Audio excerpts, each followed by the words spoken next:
Okay, good evening everyone. Damien O'Dowd is my name. You're all very welcome to this evening's public lecture.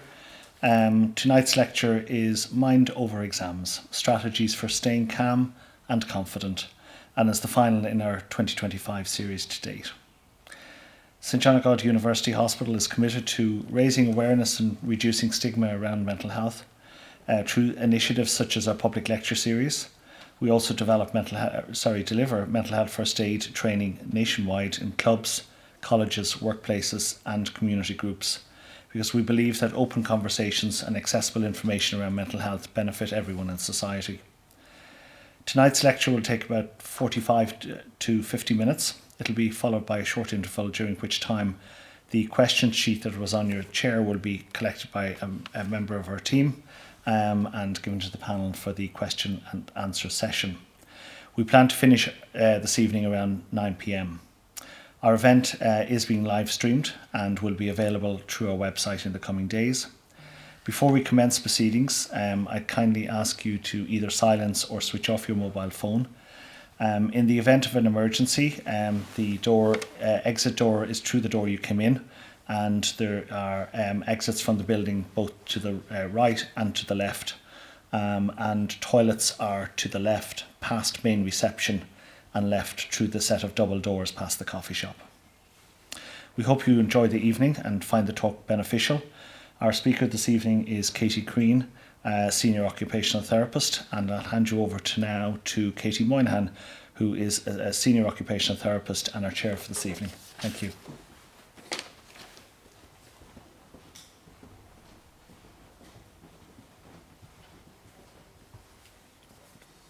Thank you. Good evening, everyone. So this evening we're here to talk about managing exam stress, and as occupational therapists we feel we're very well suited to this. So the goal of occupational therapy is to support people to be able to do the things they want to do every day, to participate in the things and to flourish. So I suppose we want to focus on strategies that are realistic, and we want to focus on everyday strategies to manage stress and to be able to help the person to do these things. We know that what we do impacts how we think and how we feel. So we'll be looking at practical strategies and how the environment can support and how it might hinder. We will look at how to adapt and modify the environment. So our speaker here this evening, as mentioned, Katie Crean, graduated from South Bank University in London in 2012 in occupational therapy, and has worked since then in acute mental health. So I suppose when I started, Katie was my supervisor, so it's a pleasure to be introducing her this evening. And she's given a lot of talks, so in organisations and in different city colleges as well, on everyday wellbeing, but also in managing stress. So it's with pleasure I'd like to introduce Katie Crean to deliver the talk.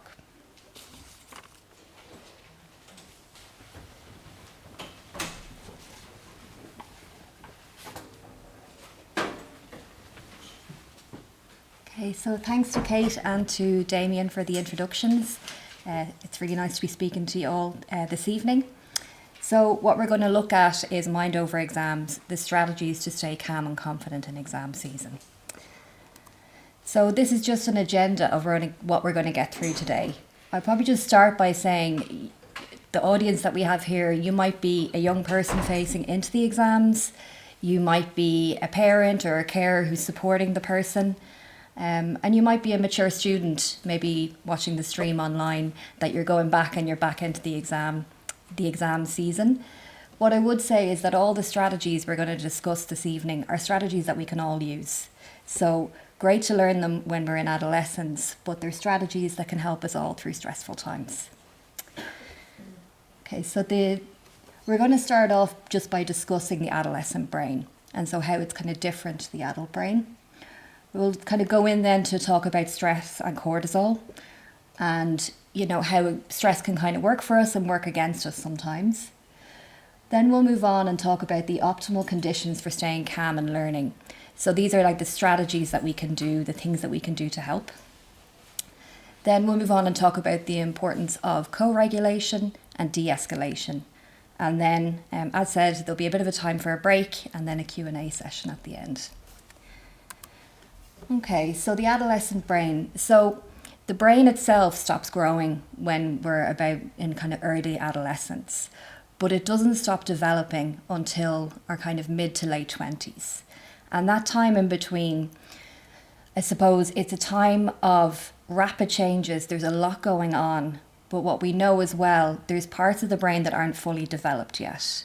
So one of the main parts is around the prefrontal cortex at the front, and it's in an area called executive functioning.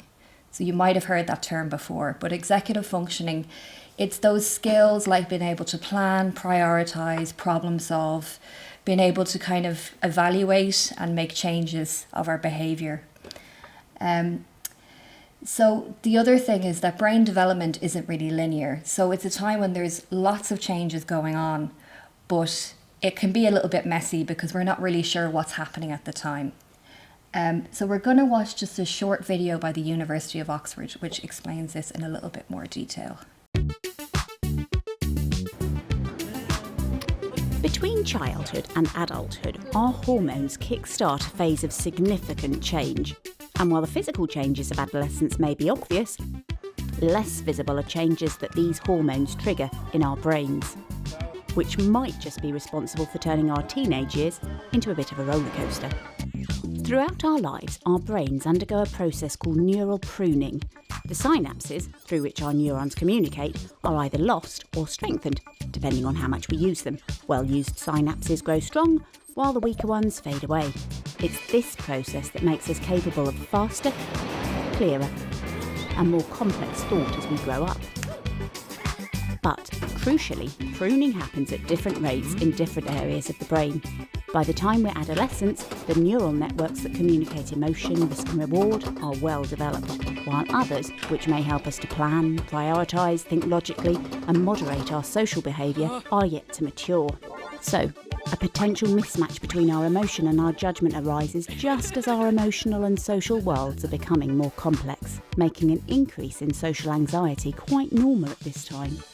Researchers at the University of Oxford want to know how this might affect our behaviour as we progress through our teenage years. In a recent study, they focused on the social worries many of us feel as adolescents. When presented with photographs of ambiguous social scenes and asked to imagine themselves in the picture, anxious younger teens were more likely than others to perceive negativity. But while these heightened emotions and the struggle to control them can make adolescence a difficult time for some, it's also a golden time for learning and growth. The adolescent brain is particularly agile and flexible, and as such, it's especially open to new opportunities, new technologies, and new experiences. So while our teenage years may feel pretty weird, they're also pretty wonderful. To explore how your brain develops, visit www.oxfordsparks.ox.ac.uk and tell us what you think on our Facebook and Twitter. Okay, so I suppose what what the main points of what the video are saying is that parts of the brain are really developed, like the kind of emotional and social is really developed. But as I mentioned, that executive functioning, that problem solving, planning, isn't, and they are the kind of key skills for studying. So unfortunately there is a bit of a mismatch between the kind of logic and the emotion, but a real positive is that there's no other stage in the life of your brain where you will have so much development, and so it is so ready to take on things. And so that's why, apart from managing the exams, it's a really good time to learn these skills, because anxiety management skills, unfortunately, we need them for all our life. So it can be a really good time and you're in a really good place to learn these skills. So just to talk a little bit more about cortisol. So cortisol is kind of known as our stress hormone, and it helps us kind of manage stress. Like cortisol, when we have the right amount of it, helps us manage stressful situations, get through things. It's developed in the adrenal gland, and then it works with other hormones for like physiological processes in our bodies. And so like it's not even just involved in stress. So cortisol helps with metabolism rates, it supports our immune functioning, it influences our sleep-wake cycle, and it also is responsible for memory formation. So even when you see the other processes that it's involved in, you can kind of see that maybe when the cortisol is kind of out of control and stress is out of control, that it can impact us in many different ways. So we're going to watch another video again. And this is just understanding stress really in the context for adolescents. I'm Dr. Bill Kafalis. I'm the Medical Director of the University of New South Wales Health Service. Stress is a normal thing for a human being. What happens in your body is that adrenaline is pumped through your arteries and your heart goes faster, your pulse goes up, your blood pressure goes up. People can feel their head pounding. People can feel themselves flushed or sweaty. People can feel that their vision's not quite right. They can feel a bit sick in the stomach. They can have a very worried feeling in their mind. In, say, an exam situation, we know from a lot of research that your performance in an exam actually improves as your stress level increases to a certain point. At that point and after, if you become too stressed, then your performance decreases. So, of course, that's a negative aspect of stress. The other negative aspects of stress can be that if it goes on for a long time, then you can be worried and thinking about things in a very negative way for long periods of time, which can really sort of wear you down. It can make you tired, it can give you long-term headaches. It can even lead sometimes to depression if it goes on for too long. As parents, when we know that our children are going through difficult times, we need to be on the lookout for some changes in behaviour or things that they might be feeling that might signal that they're suffering from excessive stress. Things like poor sleep, getting to bed too late, feeling quite fatigued or not being themselves, saying they're tired all the time, maybe not eating very well. They might be telling us that they've got headaches or that they've got their tummies playing up again, sitting in their room a lot of the times on the weekends and when they're usually out with their friends. So these sorts of things we have to be mindful of and think that that might be a sign that they're suffering from excess stress. I suppose what the video is saying is that, you know, stress can work for us in small amounts. If we can manage cortisol, then it actually can allow us to function very well. But if we kind of have too much, then we start to see a decline in our functioning.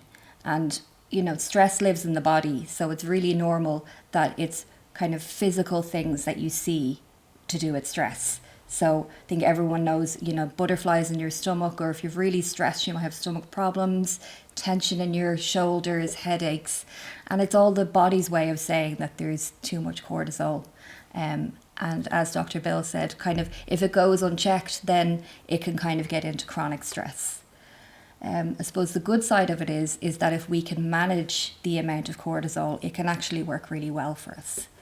So we're going to talk now a little bit about cortisol management, and I'm just going to grab my bottle of water as a way of describing it. So if we imagine that this glass is us, and then this is the cortisol. So we start the day with quite a high amount of cortisol because that's to give us our get up and go and, you know, get moving. And then we might go into school, and then it's stressful because everyone's talking about the exams. And then situations, maybe friends, all the kind of life stresses. And so we have this cortisol building up and building up. So what we don't want, like it said in the video, if it gets to the point where this isn't working for us and it's actually going to kind of impede our functioning. So cortisol management, if you can imagine, is what we want to do is manage the amount by tipping it out bit by bit.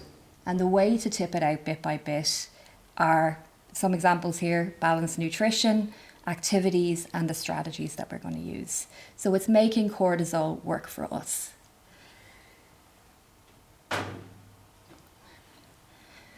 So in terms of diet, so a balanced diet rich in whole foods, plenty of fruit, veg, lean proteins, healthy fats, foods that support adrenal functioning, dark leafy greens, fatty fish. And again, if you don't eat fish, it's just using the supplements. Nuts and seeds, fermented foods, limit processed foods, obviously not alcohol, but even kind of making sure not to go for those quick hits. Like energy drinks, you're going to have a spike and then you're going to have a crash. So what we want is kind of an even keel, and then these would be the foods to kind of target. And then I suppose there can be a feeling, or it's part of the anxiety about exam season, that everything has to be focused on doing exams. But if we think back to the kind of parts of the brain that aren't really completely developed, we need to do other things to support the executive functioning and the development of that. So things like playing sports, it's kind of working memory, problem solving, risk taking in a team environment, great skills to have. Yoga and meditation, and we'll speak a little bit more detail about mindfulness. But yoga and meditation, it's helping practice sustained attention. And it's also what meditation does, it helps us kind of create more reflective thinking patterns. So where we can kind of evaluate situations. And it's actually shown with mindfulness that the more you practice mindfulness, the more you're able to, when you're even in a fight or flight situation, that you have an ability to be able to evaluate the situation and go, actually, it's not the end of the world and I can calm down from this. So really important for self-regulation. Playing a music or learning an instrument or being in theatre, skills development, cognitive ability, selective attention. So these are all really core skills. And unfortunately, not everything comes from the books. These things are really, really going to help us with doing the study. And then strategy, games and puzzle. So problem solving, focus, attention, really, really good for that. And then computer games, even computer games in moderation can be very effective. They're great for hand-eye coordination. They're also good so that if there's games that are open world, where you have to kind of think about multiple situations in your head, is a brilliant skill to develop. So while we can be very focused on the exams, the balance is really, really important. And also, I suppose, like Dr. Bill said, you know, stress, unfortunately, when it gets too much, we have a tendency to kind of retreat, and maybe being in the bedroom seems like a better option, but it doesn't, you know, it can lead to us having kind of low mood, withdrawing. So as much as we can, trying to stay kind of socially active while we're going through exams. So I mentioned earlier, we're going to go into a little bit more detail about mindfulness. So mindfulness is just an approach of paying attention to the present moment. And I suppose the most traditional way you might know of mindfulness is doing a sitting meditation where you focus on the breath. I quite like this quote from John Kabat-Zinn. So you can't stop the waves, but you can learn how to surf. So unfortunately, the exams are happening, but what you do have control over is your skills and ability to manage it and to manage a stressful situation. And then on top of that, the evidence shows that mindfulness reduces cortisol. It improves attention, memory, and mood. So we're going to move on and we're going to do a little mindfulness practice. So I'd encourage everyone to have a go at this. So this is a meditation practice called the starfish. So it's used a lot even in primary schools to teach mindfulness, but it's for every age. And sometimes it's good, you want to find the coping skills and strategy that match the situation. So like, let's say if we're really, really stressed, sometimes trying to sit and do a breathing meditation and focus on that is probably the last thing you want to do and doesn't really feel. So this uses our body a little bit and it's a very short practice. So I will just get it on now. Hi, and welcome to Starfish, one of my favourite practices. Starfish is an easy, creative way into mindfulness. And who doesn't love starfish? So let's get to it. First things first, no messing with your breath. Your lungs get to breathe as normal. They know just what they're doing, so we trust our lungs. To start, choose a hand to be your starfish, choose a finger to be your breath pointer. Start below your thumb, down at your wrist, and wait for your next in-breath. With your finger, trace your in-breath carefully up your thumb. You need to time it so that you're at the very tip of your thumb when your in-breath becomes an out-breath. Then breathe down your thumb for your out-breath so that you're at the very bottom when your out-breath becomes an in-breath. Remember, no messing with your breath. Speed up or slow down your finger instead. Breathe up and down. In and out. Up and down. In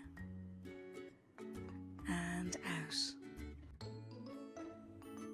Rest at the base of your wrist. Check in to see how you're feeling. Then swap hands, settling at your wrist, then breathing up your thumb and down. Letting your attention rest in your breath and your fingers. Up and down. Your breath natural, really at ease. In and out. Then pause again at your wrist. How are you feeling?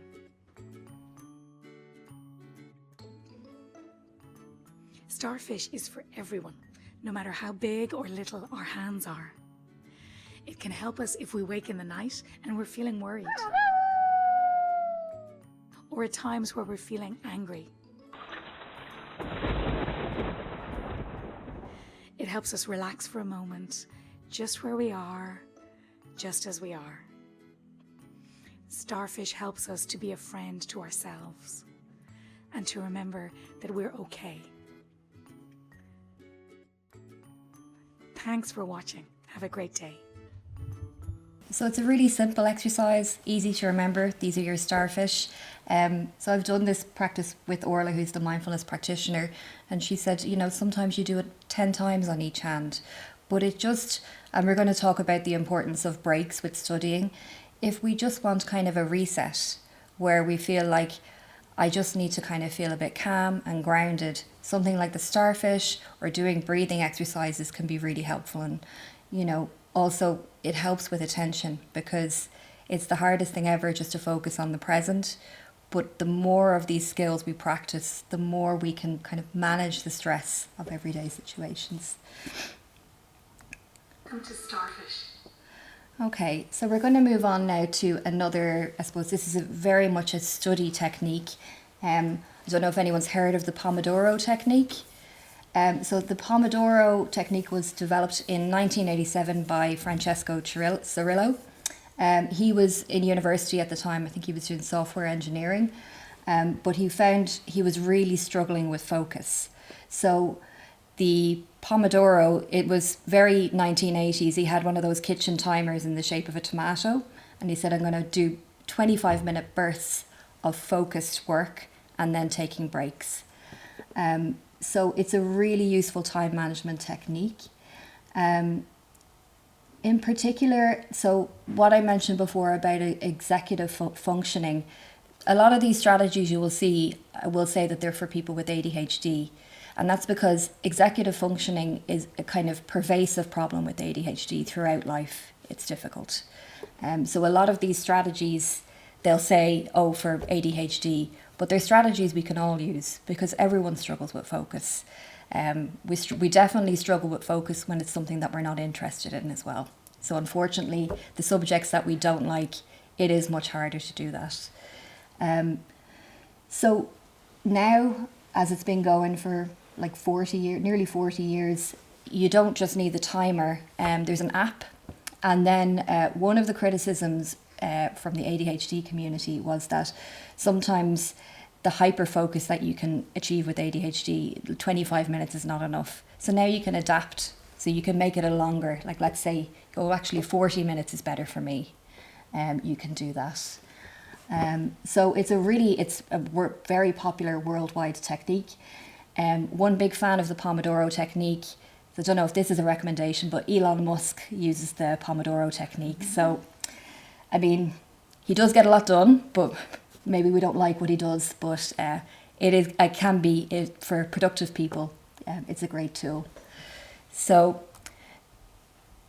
we're going to just watch a short video. So this is about this is a university student talking about how he uses the Pomodoro technique. There are so many different kinds of revision techniques out there, and a quick Google about revision techniques and you'll see 5 or 6 different articles giving contrasting views and contrasting opinions and saying just sit down and crack for it, just do everything that you can, just find out what works best for you.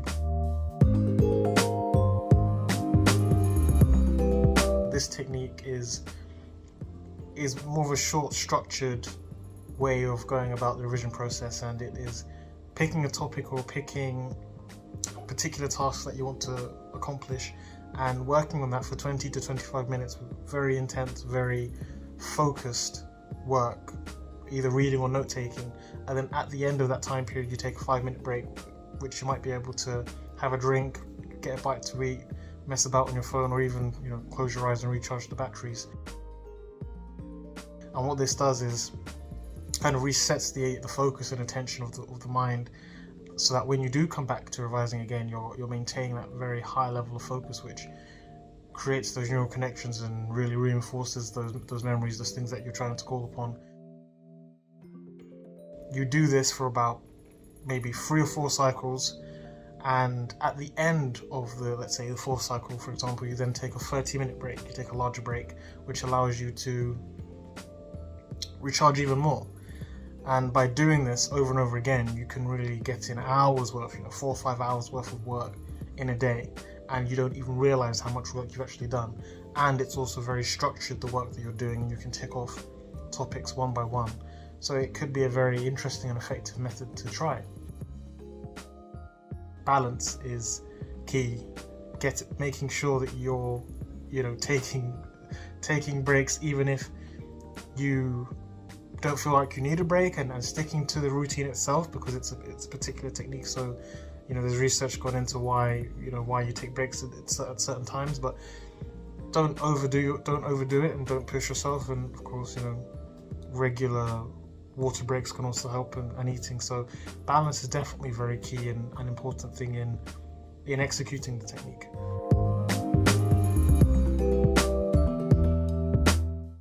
Yeah, so it's not only a technique when we're teenagers. Like my work in the hospital here, I'd work with adults, and a lot of people would use the Pomodoro technique to have be able to kind of focus on tasks and work.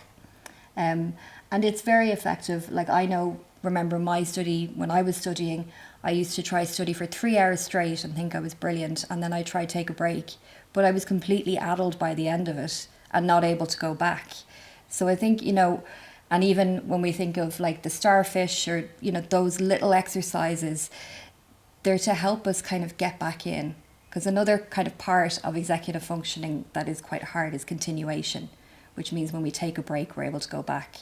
And unfortunately, with the best will in the world, if we don't have a kind of structured break, it's very easy then that the kind of break goes on a bit longer than we had anticipated.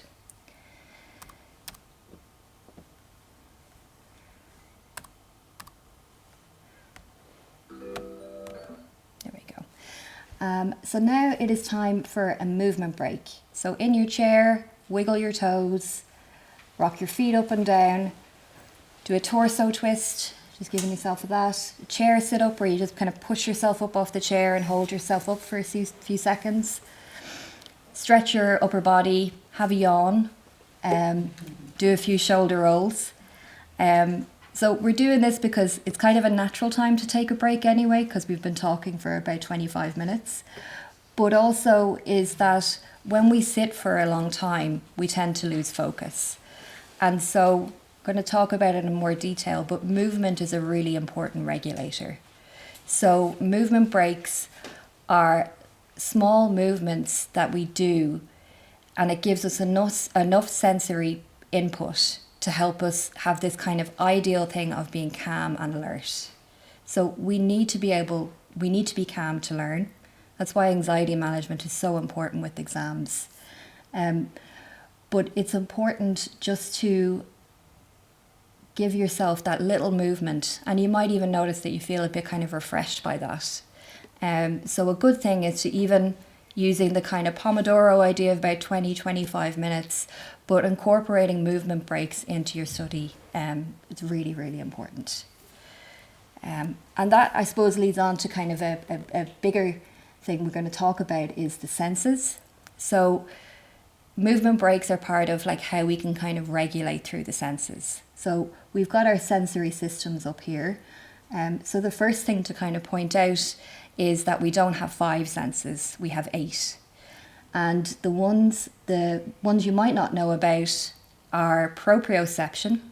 So that is position sense. So it's kind of like our internal body map, that we know what our body is doing in time without having to look at it.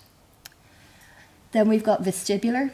So vestibular is all about our kind of movement sense. So the vestibular sense is located in the inner ear, and it's why it's kind of to do with our coordination between our brain and our eyes, that when we stand up, we don't feel dizzy and fall back down, because we're able to kind of manage those changes in our head position.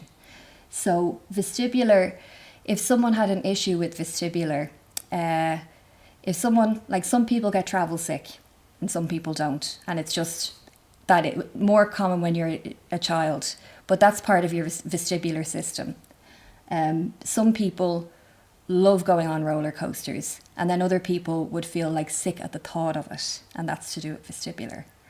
And even if you think it's located in the inner ear, so if anyone's ever had an ear infection and felt like they lost their balance, it's to do with this sense. And then the third one is interoception, which is kind of our sense of the internal things that are happening in our body. So someone who might have kind of poor interoception doesn't know when they're hungry, doesn't know when they're thirsty, finds it hard to know if they're too hot or too cold. So all this kind of how all the senses work, they work on thresholds. So each sense is different, but you might have a low threshold to some sensory input. So for example, I have a really low threshold for auditory input, which means that I hear everything and noise really bothers me. So I know if I have to get a lot of work done, I can't be in a shared office. I can't, like, other things around me is not going to work because I know what my sensory triggers are. So each person will have, across each sense, different thresholds. So when we've got low thresholds, we don't need a lot of information before we have a reaction to it. If we've got high thresholds, that means there are senses that we can usually regulate through.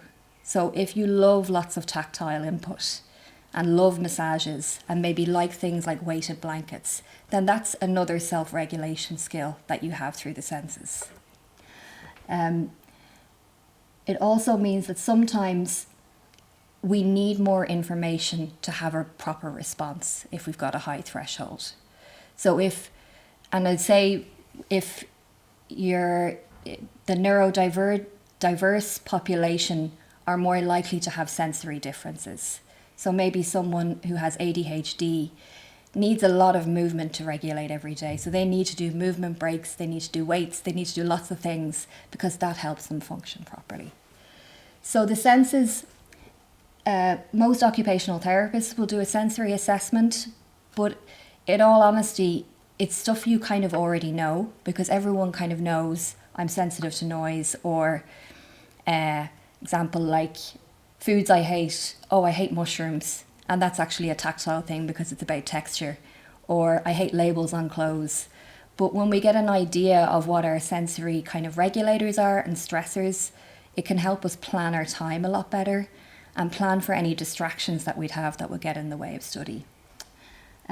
There probably are, like there is with maybe ADHD checklists, there's probably online sensory checklists that you can do.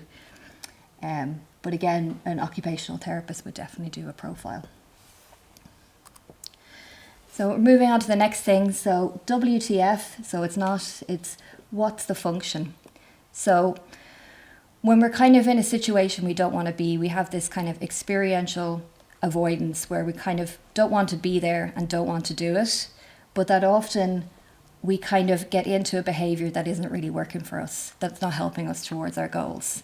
So this comes from acceptance and commitment therapy, but it's a good question to ask maybe when we're trying to study and it's not working, or we feel like our plan's not working, is to ask WTF, what am I trying to do? And are my behaviours and goals working towards what I want to achieve? And again, this is something with executive functioning and metacognition, sometimes a younger person might need a bit of support to see this as well. So kind of up until this point, we've been talking a lot about self-regulation. Another thing to talk about is co-regulation. So co-regulation is what people can do around a person to help them, to support them. So co-regulation is something that all parents do. So we'll just watch a short video on it. You know that feeling when your alarm goes off on Friday morning at 5 a.m. Oh, to turn it off and go back to sleep. But today you have an important early meeting. So you take a deep breath, focus on the goal of completing that project you really care about, and you drag yourself out of bed. This is an example of what scientists call self-regulation. It's the act of managing our thoughts and feelings so we behave in ways that help us reach our goals. Self-regulation keeps you from saying something hurtful out loud to a coworker, like, "That's a really bad idea." Or, when you disagree with someone, self-regulation looks like choosing to communicate calmly and respectfully, because it's more important to you to take good care of that relationship than it is to win an argument. We need self-regulation to stay healthy and to succeed in school or at work, in relationships, and in life as a whole. It's a skill worth focusing on. Some think that self-regulation is something you're born being good at, or not. But this is a myth. Anyone can build self-regulation skills over time, like a muscle. And as we build those muscles, we get better at important things, like managing strong emotions in healthy ways, staying on a task even when it's hard, and considering the perspectives of others so that our relationships can thrive. Research shows that adolescence is a critical window of opportunity for building self-regulation muscles because just like in early childhood, the brain is growing and building connections based on youth's experiences. This growth really impacts those areas of the brain that support self-regulation. One thing to know is the term self-regulation is misleading because we don't develop it by ourselves. Its development has much more to do with the people in a person's life and what's going on around them. When a person has nurturing and accepting relationships in supportive environments, self-regulation skills can grow. Whereas harsh or inconsistent relationships and stressful or chaotic environments short-circuit the development of self-regulation. Knowing that, just think of how important your influence can be on an adolescent's life. You have a powerful opportunity to help youth build their self-regulation skills by providing support through something called co-regulation. Co-regulation means having intentional interactions with young people that foster the skills they need to build healthy and happy lives. To co-regulate means to be caring, responsive, and accepting. Create nurturing, safe spaces to practice and learn. Teach and coach skills that build self-regulation muscles, all while practicing your own self-regulation. Co-regulation happens when we intentionally synchronize these actions as we manage our own thoughts, feelings, and behaviors.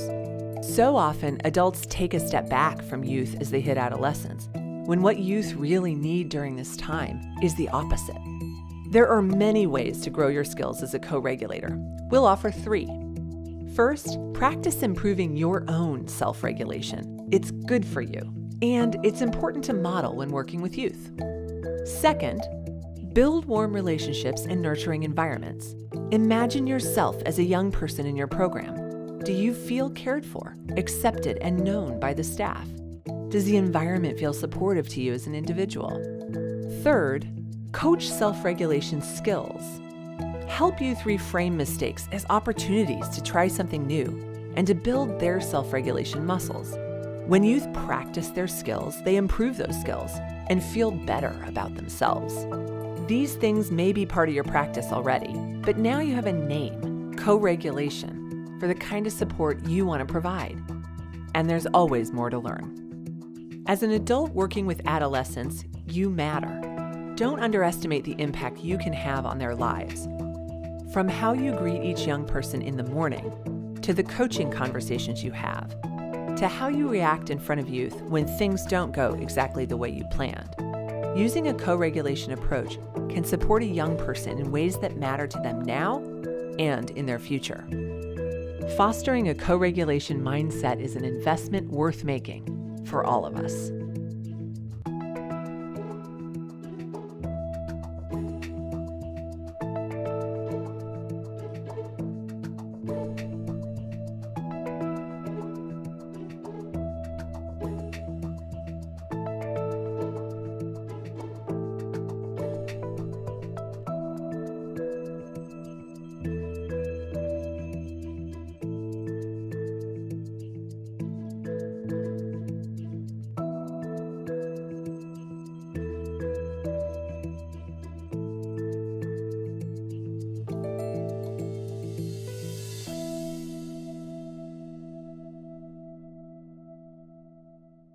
So again, it's saying, the self-regulation strategies work for everyone.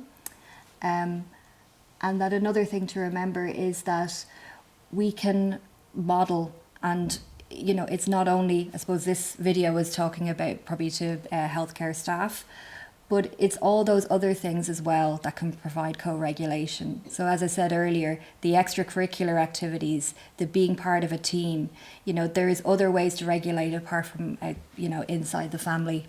So in terms of co-regulation for when we're in adolescence, as we said, like the things we need to work on are executive functioning. So executive functioning involves being able to plan, organise information, manage time, working memory, metacognition. And in order to be able to do this, we need to be able to inhibit responses, think before we act, manage our emotions, sustain attention, start tasks, be flexible, and keep going till we accomplish our goals. So for parents, how we can kind of, co-regulate is focus on the planning process, because that's the issue. And probably the kind of blind spot that maybe a young person might have. Help teens develop plans, and then being mindful of your own stress levels. So the exam time is stressful for everyone, but emotions are contagious. So if there's a feeling of high stress in the house, everyone picks that up. So again, the mindfulness techniques, the breathing techniques, good for everyone to do. And then creating a calm home environment and limit distractions. So even thinking about the sensory environment, how do we have the optimal conditions to work? So research shows that we work better under natural daylight, but often, by the time we get home from school, it's the evening time. So whether thinking, not that you want to give up your weekend, but sometimes it's better to do work during the day. And then thinking about those distractions as well. Auditory distractions, lots of noise in the house, things going on. So we can help kind of create a calm home environment as well. And just the other box here is just, I suppose, these would be the steps that I would use with patients of improving executive functioning. So it's really simple, but it's these 5 steps. What do I need to do, or what do I want to do? What's required of me? Why might this be difficult for me?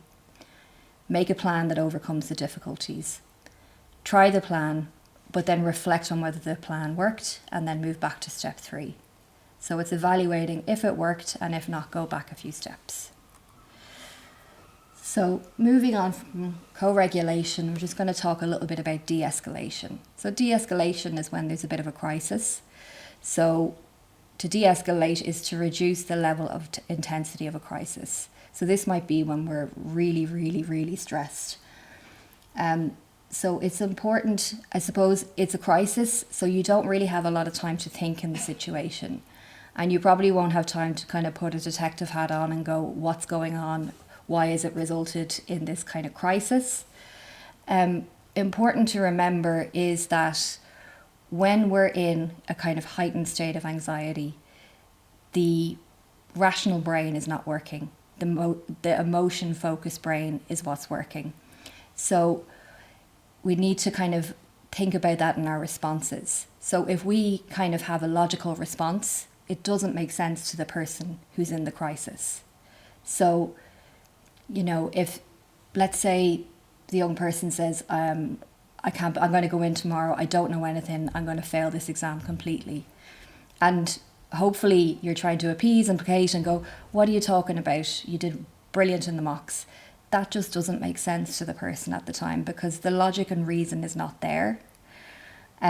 And so you might use kind of acknowledge where they're at and validate. So these kind of statements, I hear you, I'm right here for you, I can see you're worried about that, it's tough, it sounds hard.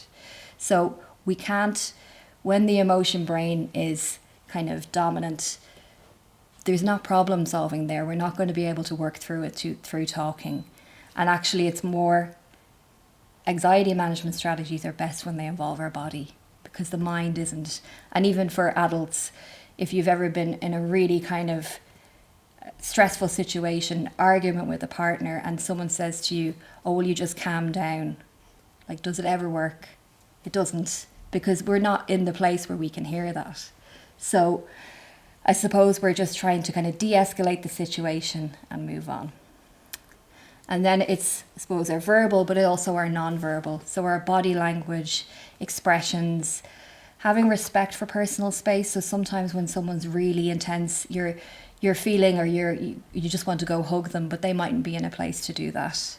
And then just to ensure safety. So again, like, de-escalation is kind of at crisis level, but this is an effective way to manage what hopefully is a very short-term crisis. So we've come to the end of the main presentation, and just to kind of recap on a few key points. So firstly, adolescent brains are different. There's a bit of development still needed. Cortisol management is really important. So how do we manage the stress? And that's about activities, self-regulation skills, co-regulation. But also it's a golden time for skills development. So your brains are in a place where you're primed to take on lots of skills and strategies. And these skills and strategies are strategies that you can use throughout life, not just for the exam season. The senses are important. So having the optimal environment and having the right amount of sensory input is really helpful. So it helps us just get to that where we can function at a good level. And then finally, co-regulation and de-escalation. So what we do and what we say really matters. And if we can co-regulate and manage crises, then that's going to be a great help as well. Okay, so thanks everyone. Thank you.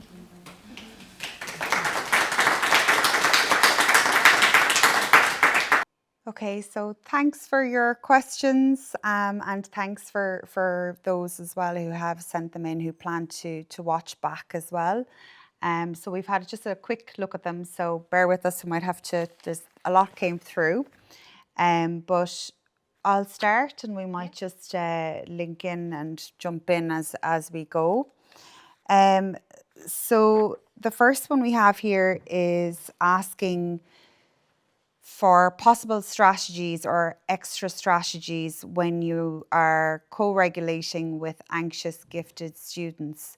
So just maybe to reword that, what I'm taking from that is that possibly somebody is struggling working with people who are anxious and they are also very academic. So maybe they can do very well and they see that possibly these people are able for a lot and the anxiety is holding them back a little bit.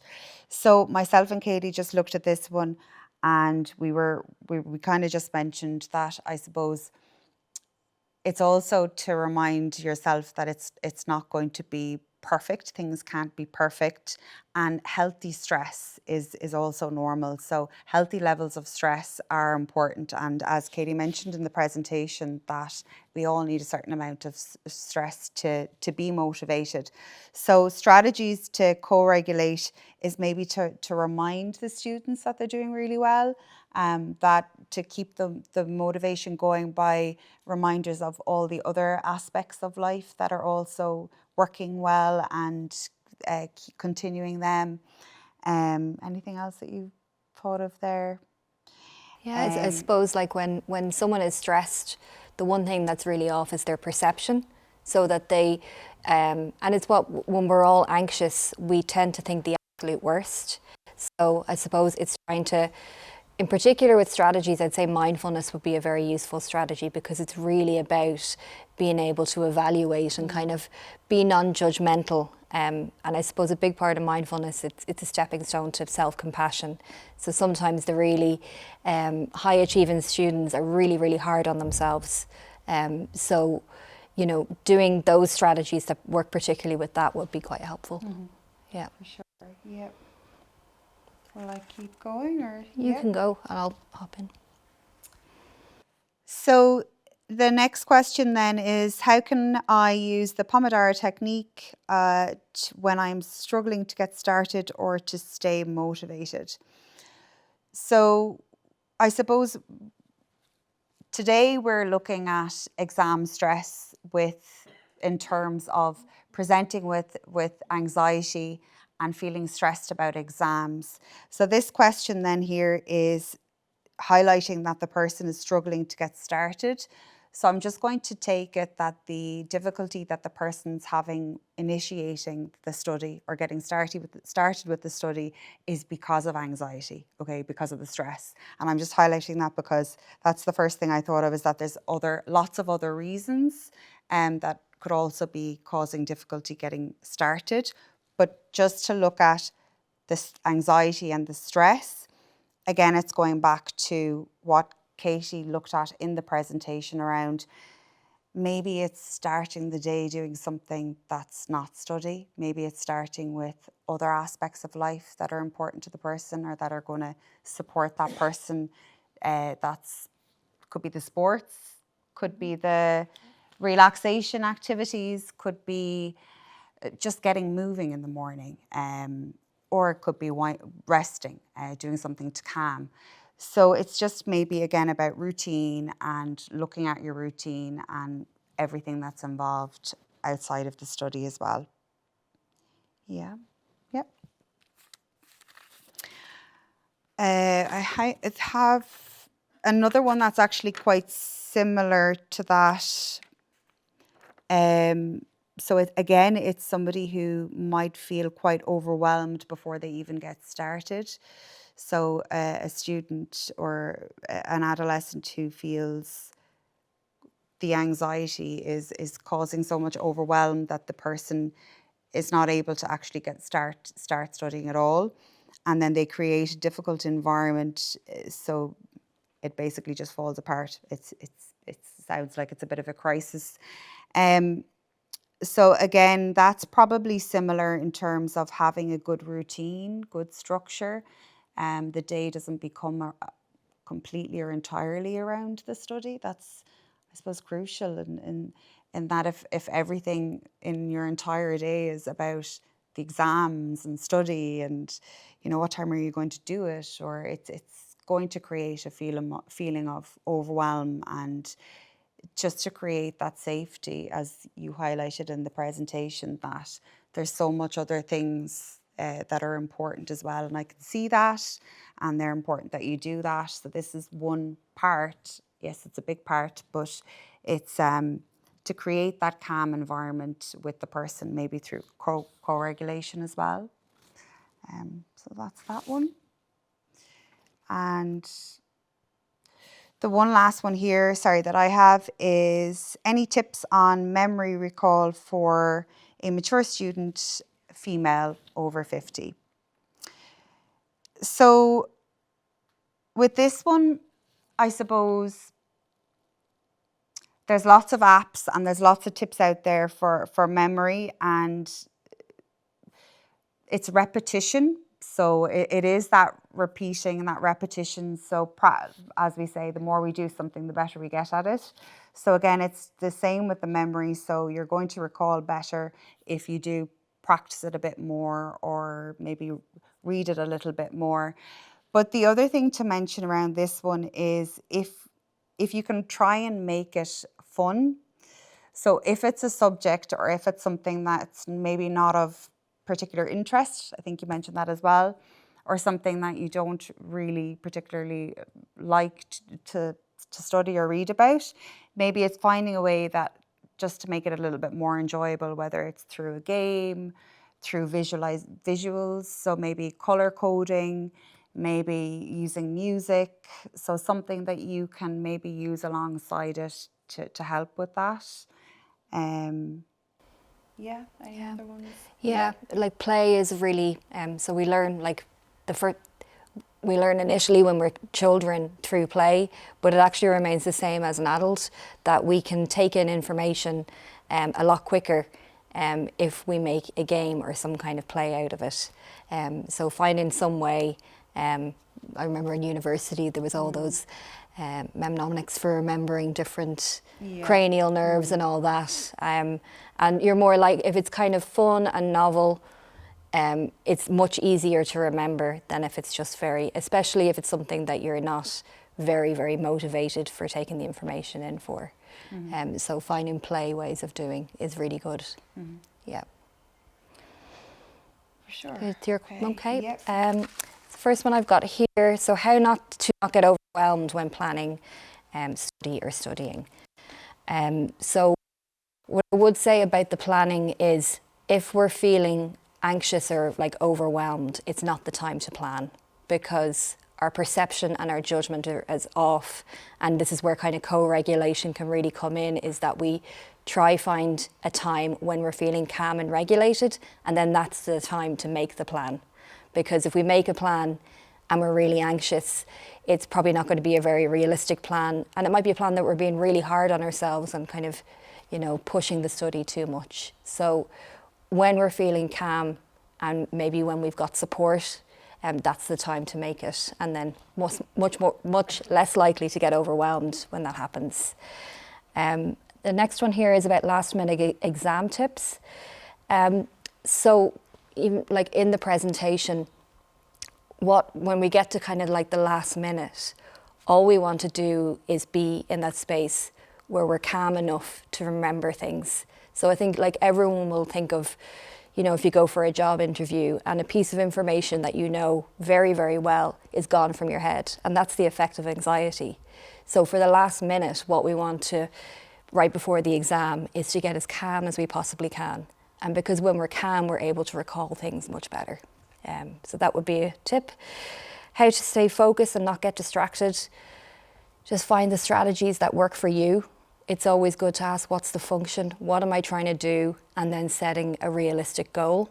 And then just knowing your own limits, like knowing how you work best and keeping within that, instead of maybe feeling like I have to prove myself by studying X amount of hours. But if it's not working for you and you're getting distracted, then it's not really working.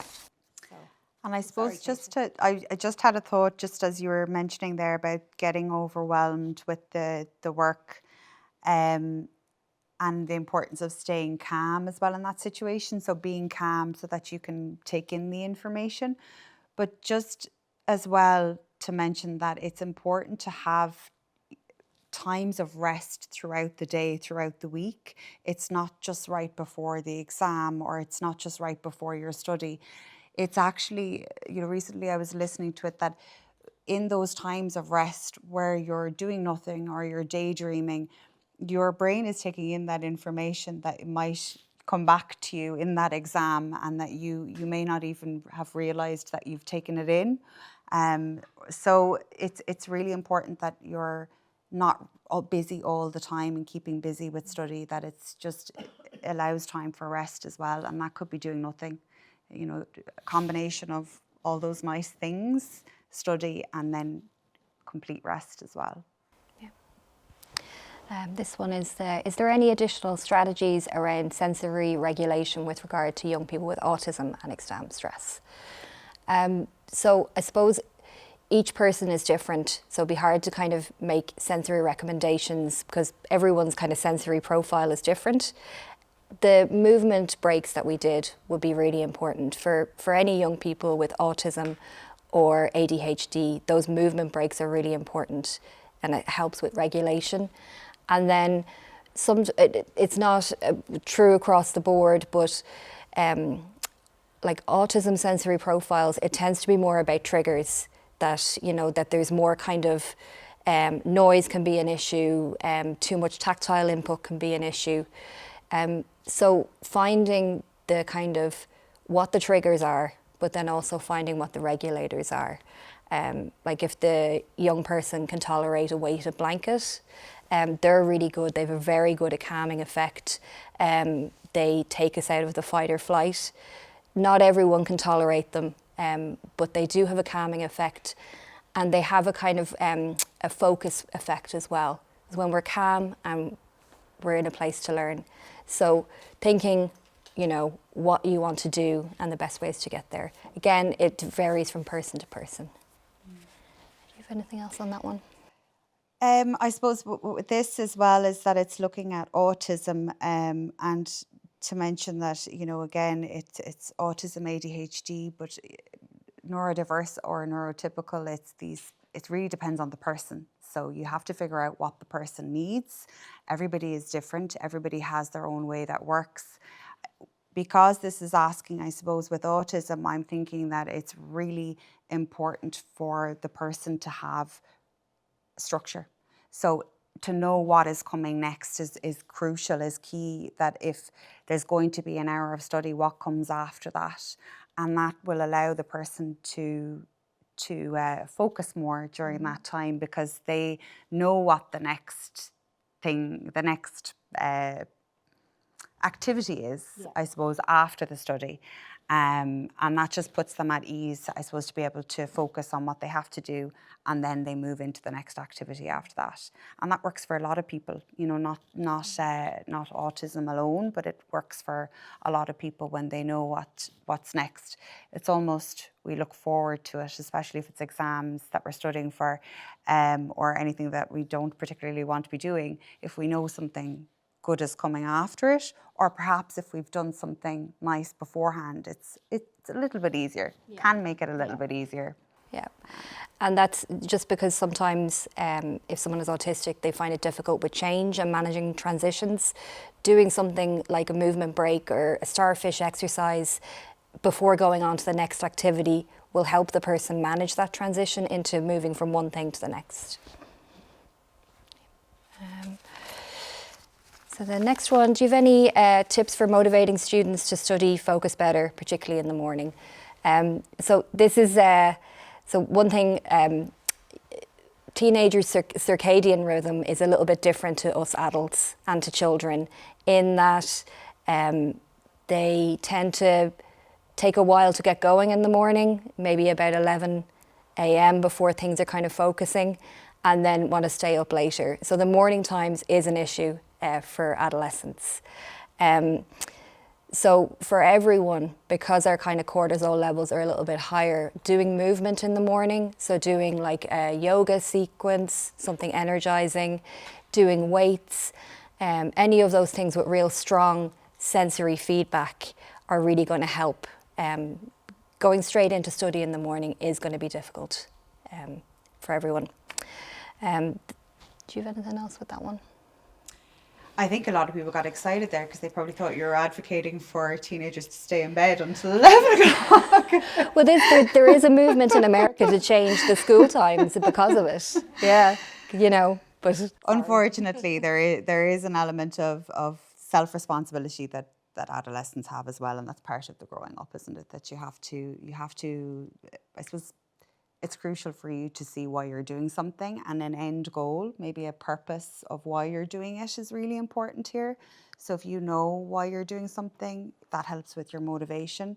If you can see or envision what it will look like, you know, when it's finished, or have something to look forward to, that helps with motivation as well. Reminding of that.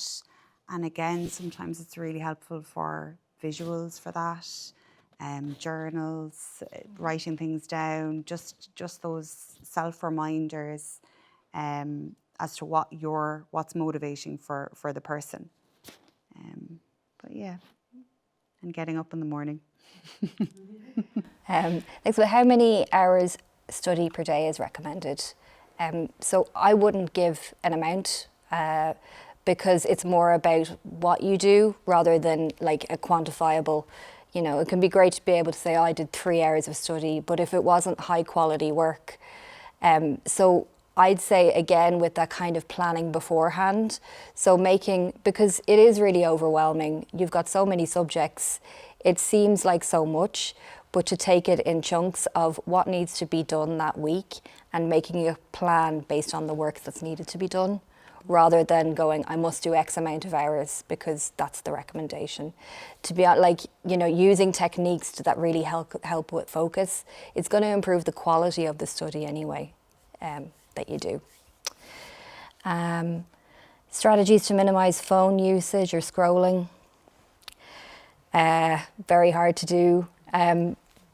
What I would say is it's hard, and I think it's hard to kind of take a kind of punitive stance, but I'd say if there's phone usage there, trying to match it with the more kind of movement regulation, doing the kind of strategies to kind of counterbalance the amount of phone usage, ideally putting your phones away, putting it on do not disturb from even 7 or 8 p.m. at night, because it's important for our even winding down at night. I know everyone's heard about blue lights and how activating they are, but there's also a thinking about what you're thinking about before bed, because that's going to impact, I think for anyone now, no one should watch the news before they go to bed, because that's what's going to be in your head. But thinking about what's going in and how that's going to affect you. So there's no kind of, can't really think of any techniques in particular to manage. I suppose habits. It's building habits, incorporating habits into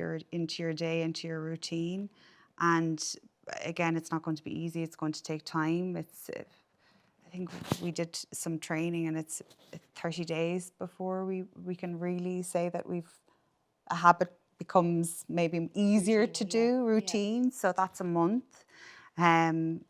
But we all have to do it. We all have to practice these things. So it's probably making it part of your routine where you do put the phone away, and you have structure in the day that allows for time that's for study and just study alone. It could be part of your kind of executive functioning plan.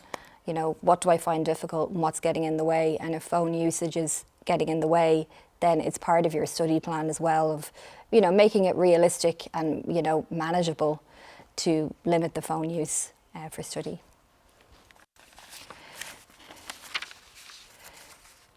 So explain how cortisol affects executive functioning skills like planning and focus during exams. So the cortisol is the stress, and I suppose the executive functioning again is kind of not fully developed in the young person, but when we're very stressed, this front part of our brain is not working. So you need to kind of balance the two. So if there's too much cortisol, then those executive functioning strategies are not manageable. So that's what makes it difficult to kind of, you know, do any planning or problem solving when you're doing that. Mm-hmm. Do you have anything else on that one? No? So how do you recommend introducing mindfulness to teenagers who may be skeptical? So I suppose like there's things like the starfish is like quite of a childish animation, but you know, things like, even if it's not mindfulness, practices like yoga, because when you do a relaxation at the end, Pilates, weights, if mindfulness seems like maybe, you know, not an option, there's also mindful movement, which is almost like a really slow Tai Chi movement. But sometimes when we use our body, it's easier than saying, let's say, doing the kind of traditional sitting breathing meditation. So incorporating movement into it can really help. Then, yep, so I think that's all our questions. Yep. Sorry, I actually thought of one. Great, yeah. How important is sleep in terms of managing stress? Very, very important. Yeah, yeah. So sleep is, I think, like the first sign that we're stressed, you know, for anyone is that we'll notice that our sleep is off. So managing, if we're not managing stress, it's going to affect our sleep. So how our kind of system, you know, when we talk about fight or flight, so fight or flight is when the sympathetic nervous system is active. And to get out of fight or flight, we need to go into the parasympathetic. And if we're not able to do that a lot, the parasympathetic part of our nervous system needs to be active for us to get to sleep. So it means if we're stressed all day, it's much harder for us to kind of do the switch down into getting into sleep. It's like, and true for anyone, like if we've got a really, really stressful day and you kind of go, I'm going to fall into bed tonight and I'm going to be out like that. But if we'd had a really stressful day with no breaks, what we might find is that we're physically exhausted, we get into bed and our mind is racing. And that's a sign that cortisol is really, really high and we're really stressed. So sleep and stress are really, really linked. And what sort of techniques would you recommend, like just before going to sleep, to kind of activate the parasympathetic system? So things like yoga. So even doing a little routine, like there's on YouTube, they'll do like a few exercises to help with sleep. Breathing techniques. So breathing, doing breathing techniques activates the parasympathetic nervous system. So there's one called 478, which is really good. So Or just even putting yourself in a situation where you take away absolutely, all yeah, stimulation. yeah. A good rule is that your bedroom is just for sleeping and to have a well ventilated. And then if you can tolerate kind of weighted blankets, they can help as well because they activate the parasympathetic nervous system. But I suppose it's also important to remember that sometimes, especially if we get into kind of a pattern of not sleeping, that your sleep routine or your kind of sleep hygiene, it doesn't start at 10 p.m. It kind of needs to be throughout the day. So it's really good to, if we take times to maybe do a short mindfulness or breathing techniques throughout the day, and we're getting used to being able to kind of be relaxed, be active, be relaxed, be active. And when that kind of natural flow happens, then sleep happens automatically. So, yeah, I hope that, yeah, great. Thanks a lot. Great, thank you. And good luck to everyone. The exams.